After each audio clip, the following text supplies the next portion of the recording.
Dear students, Namaskar. Hope you all are fine. Welcome to the class. Today we are going to discuss grade 10, subject mathematics, lesson 12, circle, and in circle today is the last class of circle. And today we are going to discuss some out theorem or so-called unseen questions related to circle. But before to start that type of questions, shall we revise the theorem, what we studied in previous classes? Okay. So, the first theorem in circle, what we studied, the central angle is double of inscribed angle standing on the same arc. What is the meaning of this? Look here, this is circle with center O, and to get central angle, we have to take any 2 points on the circumference.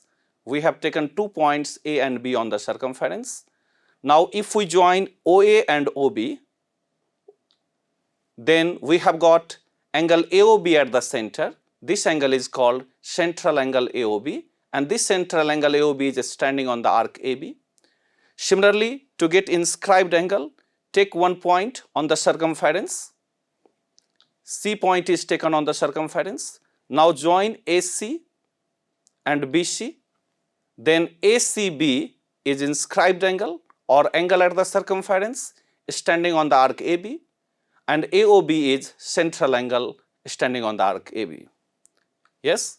So O is the center of the circle in which arc AB subtends angle AOB at the center and angle ACB at the circumference.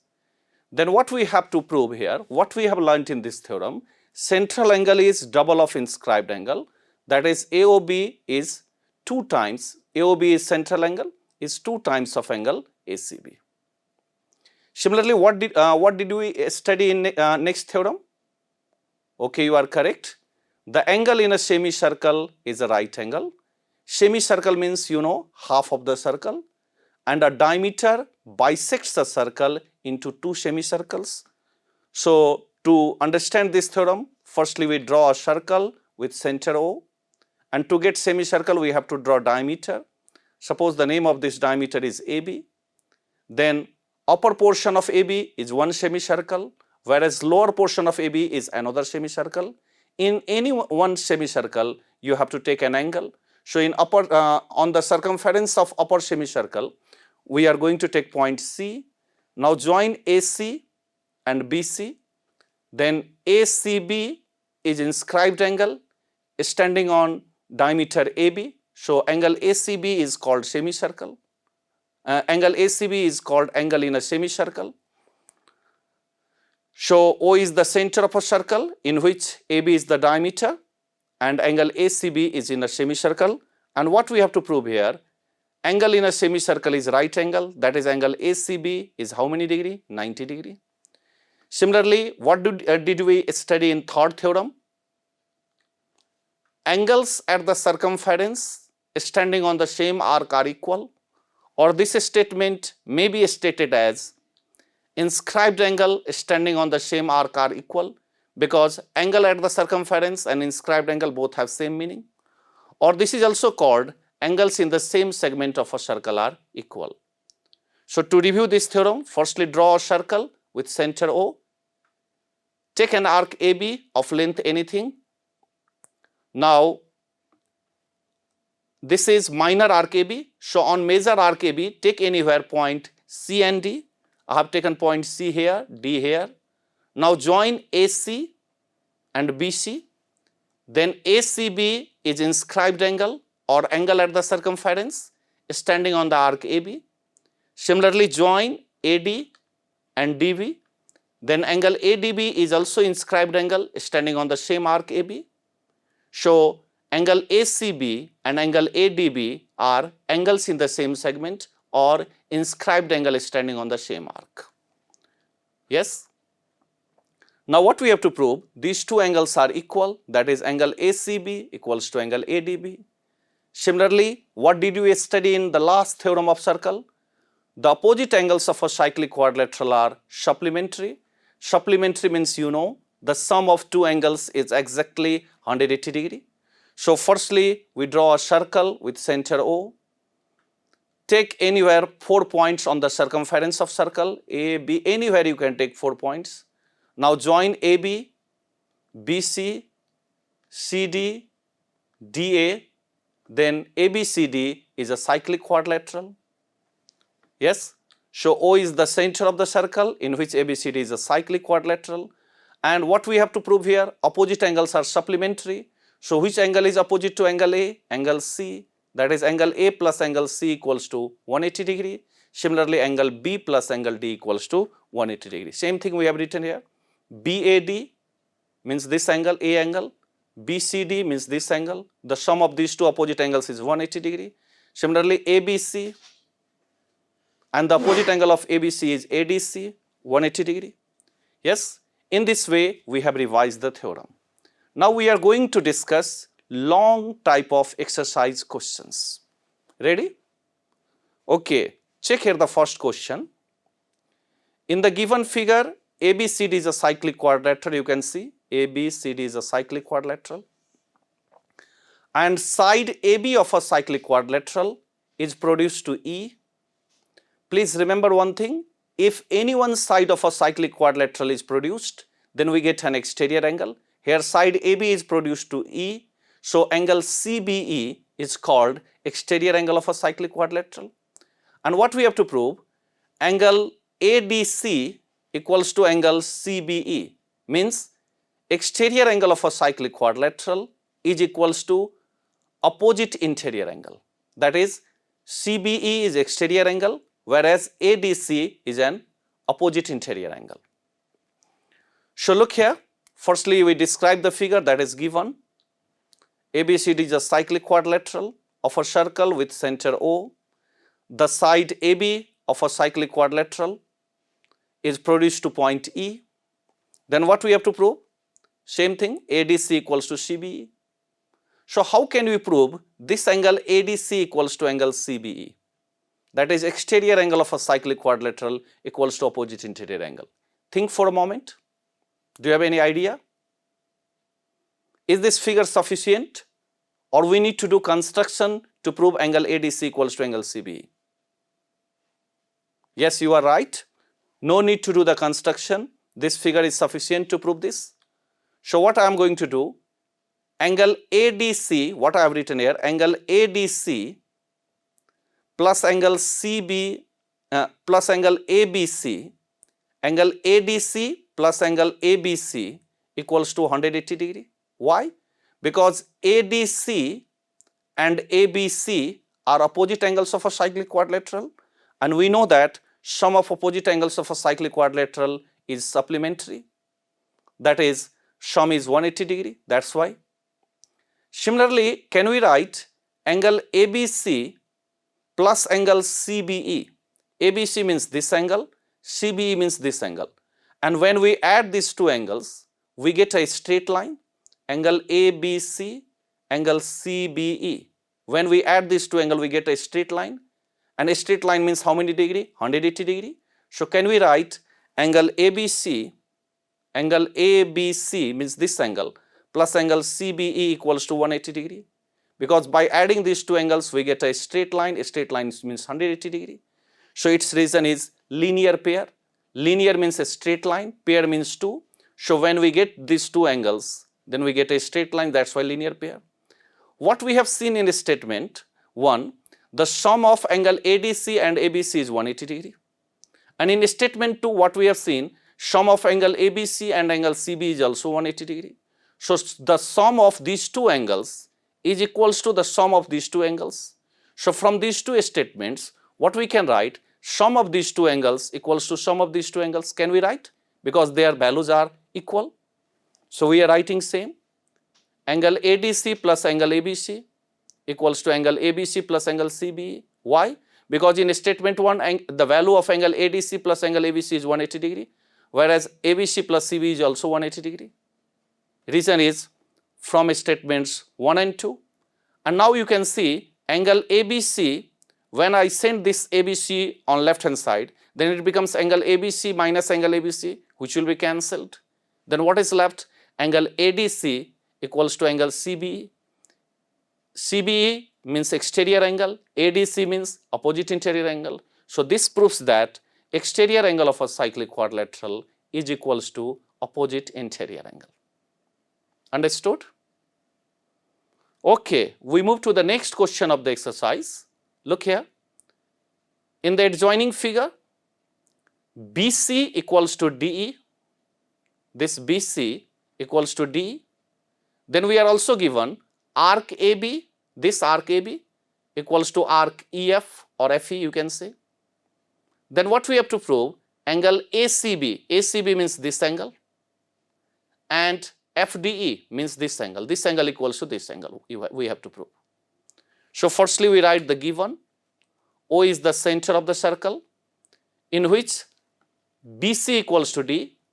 I have marked here this BC equals to D, and arc AB means this arc AB, arc AB equals to arc FE. We have marked here. Now what we have to prove? Angle ACB, ACB means this angle, equals to angle FDE means this angle. And look here, these two angles are neither central angle nor inscribed angle. So how can we prove these two angles are equal? Think for a moment. Do you think that this figure is sufficient to prove angle ACB equals to angle FDE? No. Then what plan we have to do? What construction we have to do? Any idea? Yes, your guess is correct. We join AB, then we join EF. By joining these two, what we have seen here, ACB is a triangle and FDE is also a triangle. And if we can prove these two triangles are congruent, then we know that corresponding angles of congruent triangles are equal. So we can write angle ACB equals to angle FDB. But the question is,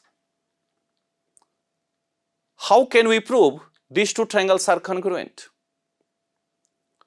Look here firstly, what we are given? Arc AB equals to, we are given arc FE. So we are writing same, arc AB equals to arc FE. We are given arc AB equals to arc FE. This is given, so we write given. Now in mathematics, we are allowed to add equal quantity on both sides. So we are going to add arc AF on both sides of statement 1. Reason is why we are going to add. So firstly we are going to add, then I will say you why we have added. So what we have done here, arc AB we have already, then what we have added, arc AF on both sides. Similarly on right hand side also, arc in FE also we have added arc AF. So in arc AB, if we add arc AF, if we add arc AF, then which arc we have got? Arc BAF. So we have written here arc BAF. Similarly, in arc AF, if I add arc FE, then which arc shall we get? Arc AFE. And we have already learnt in the theorem that inscribed angle standing on the same arc are equal. And same thing is applied if inscribed angle are standing on equal arcs, then they are also equal. If inscribed angle are standing on equal arc, then they are also equal. So look here, this is arc BAF, this is arc BAF, and this arc BAF subtends which inscribed angle? BEF. And this is arc AFE, and this arc AFE subtends which inscribed angle? AFE subtends which inscribed angle? ABC. So if arcs are equal, then they subtend equal inscribed angle. So we can, by proving arc BAF equals to arc AFE, we can write angle ABC equals to angle DEF. Similarly, AB equals to FE. Why? Because we studied in class 9, if two arcs are equal, then their corresponding chords are also equal. That is AB equals to FE. And we are already given BC equals to DE. So now tell me, by which condition these two triangles are congruent? Yes, you are correct. SAS. By SAS axiom, these two triangles are congruent. That's why we have written arc BAF equals to arc AFE, and we have added arc AF on both the sides. Okay. So now we are going to make these two triangles congruent. So in triangle ABC and DEF, firstly I am going to write AB equals to FE. Why? Because AB and FE are chords for circle. And why these two chords are equal? Because arc AB and arc FE are equal. So if two arcs are equal, their corresponding chords are also equal. So from one, because we have written these two arcs equal in one number, corresponding chords of equal arcs. Similarly, we have already discussed that arc BAF subtends which inscribed angle? Angle BEF or DEF you can say. Similarly, arc AFE subtends which inscribed angle? Angle ABC. So we can write angle ABC equals to angle DEF. Why? Because in 2 number what we have seen, what we have proved, arc BAF equals to arc AFE, and arc BAF subtends inscribed angle BEF, whereas arc EFA subtends which inscribed angle? ABC. So these two angles are equal. Reason, from two inscribed angle is standing on the equal arc. So these two angles we have made equal. Similarly, BC equals to DE we are already given. So we write BC equals to DE. So by which condition these two triangles are congruent? You have seen two sides and angle between them are equal in both triangles. So they are equal by which condition? SAS. They are congruent by which condition? SAS axiom. And this SAS axiom we have shown in 3. So from 3 SAS axiom. And after proving these two triangles are congruent, we can say that angle ACB equals to angle FD. Why? Because when two triangles are congruent, their corresponding angles are equal. Again, what is the meaning of corresponding angles? Corresponding angles means angles that are opposite to equal sides. So we have proved AB equals to FE. Now which angle is opposite to side AB? Angle ACB. And which angle is opposite to side FE? Angle FDE. So we can write angle ACB equals to angle FDE. Why? Reason, corresponding angles of congruent triangles. This completes the question. Similarly, can we move to another question? Look here. This is also very important questions. In the given figure, angle APC, look here, this is angle APC equals to angle BQD. These two angles are equal. Then what we have to prove? AB is parallel to CD. So firstly we write the given angle APC equals to angle BQD. Then we have to prove AB is parallel to CD. How can you prove that two lines are parallel? Yes, you are correct. Two lines are parallel if corresponding angles are equal, or alternate angles are equal, or sum of co-interior angle is 180 degree. So to prove AB is parallel to CD, what do we have to do? Do you think that this figure is enough, or we need to do construction? Yes, you are correct. We have to do construction. We have joined here BC. Instead of joining BC, you may prove it by joining AD also. Instead of joining B and C, you may prove this by joining A and D. Now question is, why I have done this type of construction? The main reason is, by doing this construction, angle ABC and angle BCD are alternate angles. And if we can prove these two alternate angles are equal, then we can say that AB is parallel to CD, because when alternate angles are equal, lines are parallel. So we write the same thing in construction, B and C are joined. Now proof, statements, reason. So firstly, we start from given. We are given angle APC equals to angle BQD. So we are writing the same, APC equals to BQD. APC means this angle, and BQD means this angle. These two angles are equal. This is given, so we write given. But look here, angle APC is inscribed angle standing on arc AC, and angle ABC is also inscribed angle standing on same arc AC. So what we have learnt, inscribed angle standing on the same arcs are equal. So we can write angle APC equals to also ABC. Why? APC is inscribed angle standing on arc AC, and this ABC is also inscribed angle standing on same arc AC. So can we write equal? So we have calculated the value of angle APC of one number. Similarly, calculate the value of angle BQD of one number. So look here, BQD is also inscribed angle standing on arc BD, and arc BD subtends which another inscribed angle? BCD. So what we can write, angle BQD equals to angle BCD, that is BQD equals to angle BCD. Why? Because these two are also inscribed angle standing on the same arc. So in this way, these four angles are equal, or you may say we are going to substitute the value in one number from statements 2 and 3. So instead of APC, what shall I write in one number? ABC. And instead of BQD from 3, what shall we write in one number? Angle BCD. So this gives angle ABC equals to angle BCD. Look here, ABC equals to BCD. These two angles we have proved equal from statements 1, 2 and 3. But these two angles are alternate angles, and we know that when alternate angles are equal, lines are parallel. So what we can say, AB is parallel to CD. Reason, from 4 alternate angles are equal. This completes the proof. Ready? Okay.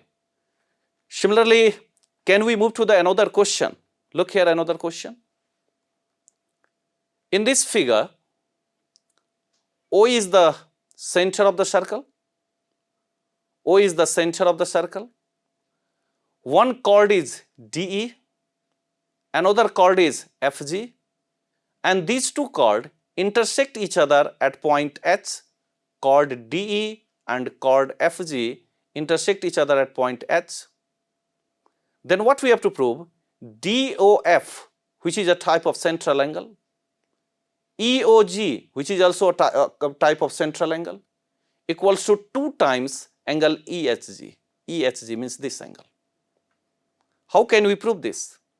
Think for a moment. Till then we are writing given. O is the center of the circle in which chord DE and FG intersect at a point H. Then what we have to prove? Same thing.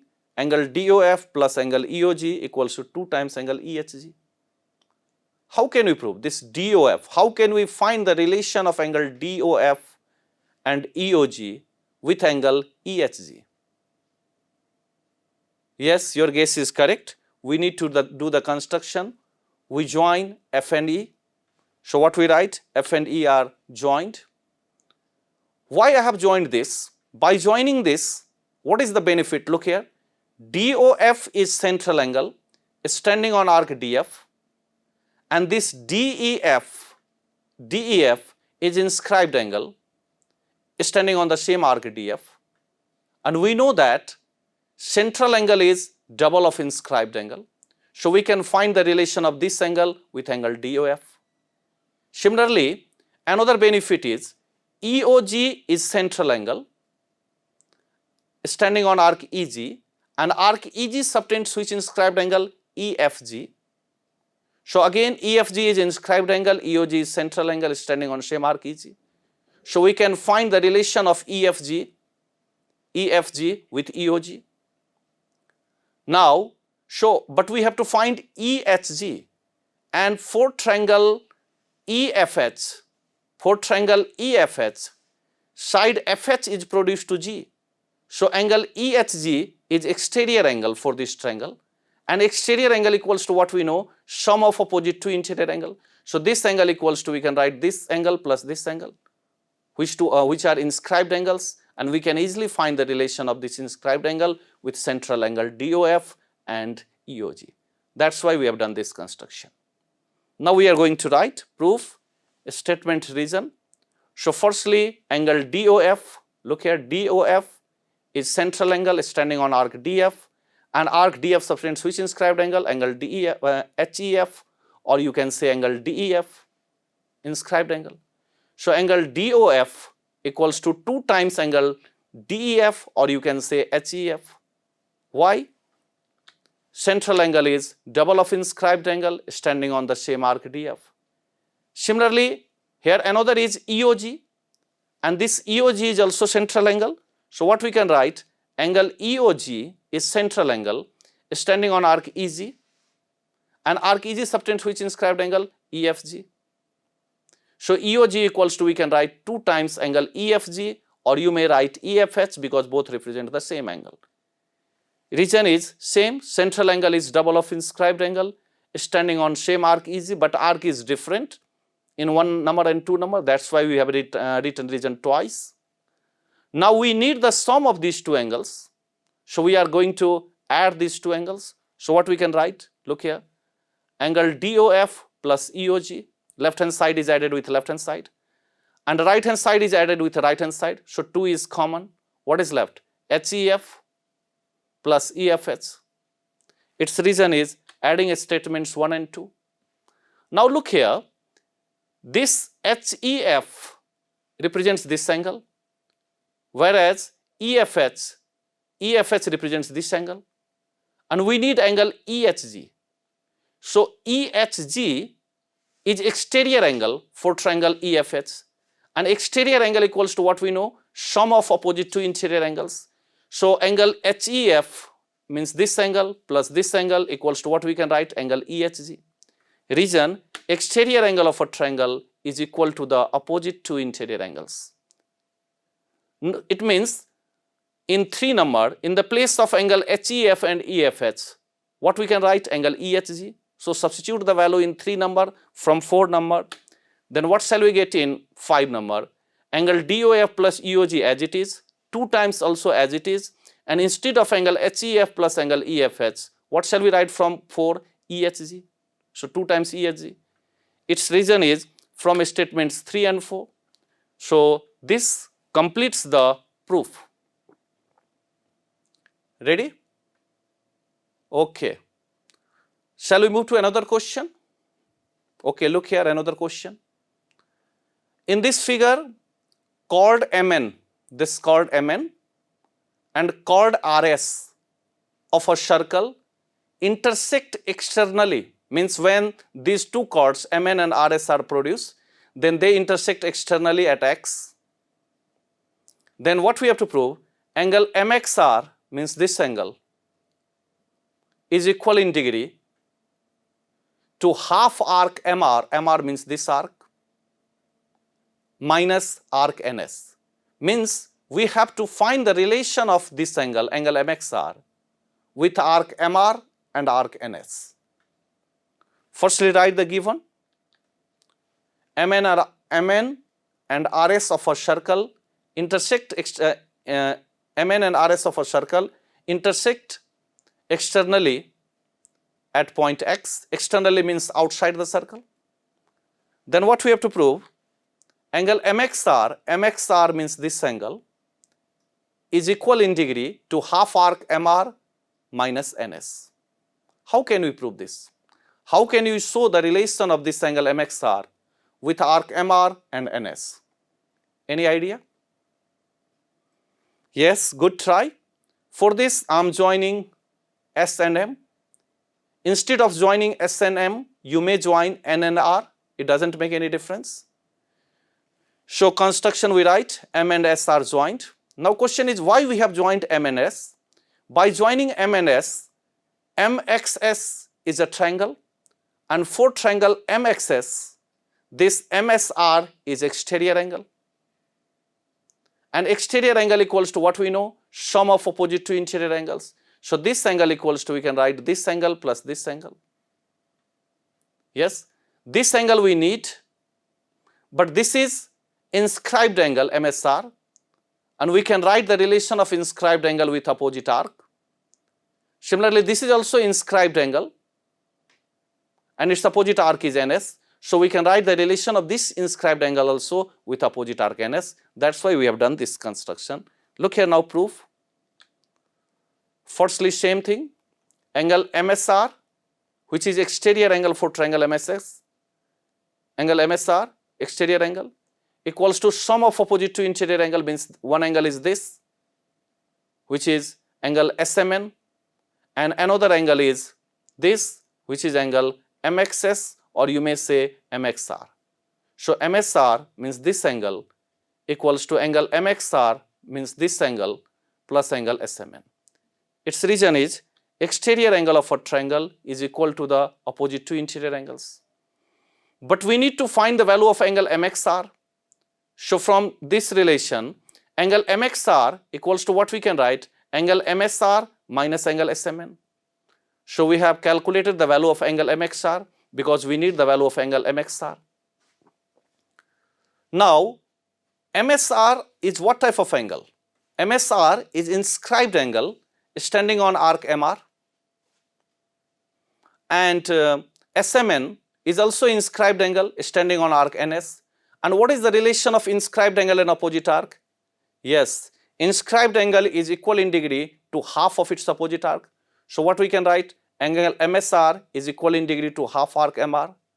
Similarly, so angle MSR is half of, angle MSR is inscribed angle, and we know that inscribed angle is equal in degree to half of its opposite arc. Similarly, angle SMN is also inscribed angle. SMN is also inscribed angle, SMN, and which arc is opposite to angle SMN? Arc SN or arc NS. So inscribed angle SMN is equal in degree to half of arc NS. Reason is relation between inscribed angle and opposite arc in both cases. Now substitute the value of angle MSR and angle SMN from statement 2 and 3 to 1. Then what shall we get? Angle MXR is equal in degree to angle MSR means half of arc MR, angle SMN means half of arc NS, half is taken common, then what is left? Arc MR minus arc NS. So we have substituted the value of angle MSR and angle SMN from statements 2 and 3 to 3. From 2 and 3 to 1, so its reason is from statements 1, 2 and 3. This completes the proof. Okay. Now move to another question. In this figure, PQRS is a cyclic quadrilateral. PQRS, you can see, PQRS is a cyclic quadrilateral. The bisector of angle QPS, which one is the bisector of angle QPS? PA is the bisector of angle QPS. PA is the bisector of angle QPS, means PA divides angle QPS into two equal parts. Similarly, bisector of angle QRS. Which angle is bisector of, this is QRS, and BR is the bisector of angle QRS. Then what we have to prove? This AB is diameter of the circle. So firstly we write the given, PQRS is a cyclic quadrilateral. The bisector of angle QPS means PA, and bisector of angle QRS means RB. Meet the circle at A and B. Then we have to prove AB is diameter of the circle. AB, this AB is diameter of the circle. How can you prove AB is diameter of the circle? Yes, you are correct. We studied that angle in a semicircle is right angle. Then what is its converse? Every right angle is in semicircle with hypotenuse as diameter. So if we can prove that anyway this AB is the hypotenuse of right angle triangle, then this AB becomes diameter. Now the question is, how can we prove AB is the hypotenuse? Firstly we need triangle. So to get triangle, either we join PB, or instead of joining PB, you may join RA. It doesn't make any difference. I have joined PB. Why I have joined PB? Because by joining PB, ABP is a triangle. And if we can prove APB is 90 degree, means APB is 90 degree, means angle in a semicircle is right angle, then this AB becomes what? Diameter. That's why we have joined B and P. Now look here, firstly what I am writing to prove this, angle BPQ, look here, BPQ, angle BPQ is inscribed angle standing on arc BQ, and angle BRQ is also inscribed angle standing on arc BQ. So angle BPQ equals to, we can write angle BRQ, because this BPQ standing on arc BQ and BRQ also standing on arc BQ. So we can write, because both are inscribed angle standing on the same arc BQ. Again, this angle BRQ is half of angle QRS. Why? Because this BR is the bisector of angle QRS. So what we can write, angle BRQ means this angle is half of angle QRS. Reason BR is the bisector of angle QRS. Similarly, we can write here angle QPA is also half of angle QPS, because this PA is the bisector of angle QPS. So QPA equals to also half of angle QPS. Both have same reason. BR and AP are the bisectors of angle QRS and angle QPS respectively. Now look here, again this QRS and QPS are opposite angles of cyclic quadrilateral PQRS, opposite angles of cyclic quadrilateral PQRS. So we know that opposite angles of a cyclic quadrilateral are supplementary. So angle QPS plus angle QRS equals to, we can write 180 degree. It is an opposite angles of a cyclic quadrilateral. But we have here half angle QRS, half angle QPS, and in mathematics we are allowed to multiply both sides by equal quantity. So multiply both sides by half, then it becomes half angle QPS, half angle QRS, and half of 180 degree is 90 degree. Now substitute the value of half angle QPS from 2 2 and half angle QRS from 2 1. Then this becomes, instead of half angle QPS, what we can write QPA. Instead of half angle QRS, what we can write? Half angle QRS, what we can write? BRQ. But this BRQ is equals to BPQ. So we have directly written here BPQ. Its reason is from statements 1, 2 and 3. Why? Because instead of half angle QRS, firstly we have written BRQ, and in the place of BRQ what we have written angle BPQ.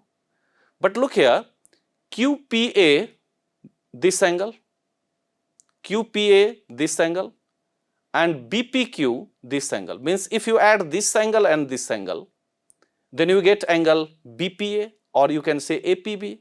So angle APB equals to 90 degree.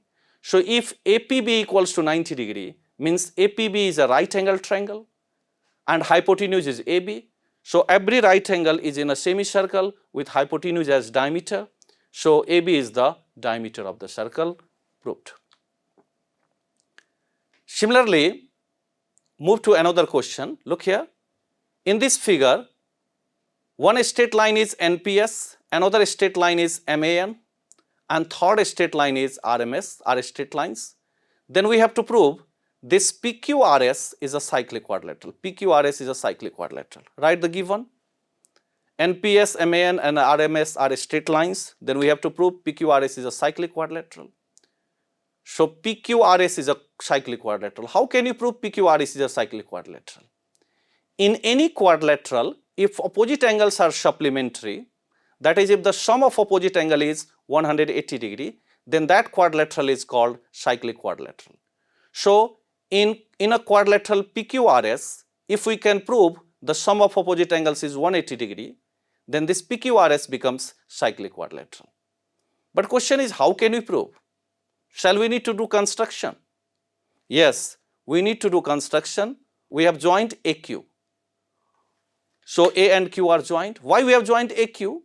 Because by joining A and Q, you can see here, angle AQP angle AQP is inscribed angle standing on arc AP, and angle ANP is also inscribed angle standing on same arc AP. So what we can write, AQP, look here, AQP equals to ANP, because both are inscribed angle standing on arc AP. But instead of angle ANP, we may write MNP. It doesn't make MNS, because ANP and MNS both represent same angle. Its reason is these two angles we have written, AQP and ANP, or you may say MNS. These two angles are equal because these two are inscribed angle standing on the same arc AP, same reason. Similarly, AQRM is a cyclic quadrilateral, and for cyclic quadrilateral AQRM, SMN is exterior angle and its opposite interior angle is AQR. So we can write AQR equals to angle SMN. Its reason is exterior angle of a cyclic quadrilateral equals to opposite interior angle. So look here, AQR and SMN, exterior angle, opposite interior angle. Yes? Now look here, in triangle SMN, in any triangle, we know that sum of three angles is 180 degree. So angle SMN means this angle, plus angle PSM means this angle, plus angle similarly MNS means this angle. Sum of these three angles is 180 degree. Sum of angles of a triangle. Now put the value. So PSM as it is, instead of angle SMN, what we can write, angle AQR, and instead of angle MNS, what we can write, AQP equals to 180 degree. Its reason is from statements 1, 2 and 3. But look here, this AQR and AQP, if we add these two angles, AQRP and AQR, then we get angle PQR. And in geometry, when we add two or more than two parts and we get single parts, then what region we write, whole part axiom. So instead of AQR plus AQP, what we can write, PQR. So PSM as it is in 4 number, instead of AQR plus AQP, what we have written from 5, PQR. So now look here, PQRS is a quadrilateral, and in this quadrilateral, PSM means this angle and PQR means this angle, means opposite angles we have made supplementary. So what we can say, PQRS is a cyclic quadrilateral. That is, in any quadrilateral, if opposite angles are supplementary, then that quadrilateral is a cyclic quadrilateral. This proves the question. Dear students, in today's class, we have studied many types of questions related to the exercise problems of circles. Hope you have understood, and remaining questions you will solve yourself and show to the respective teacher. Thank you very much. Namaste.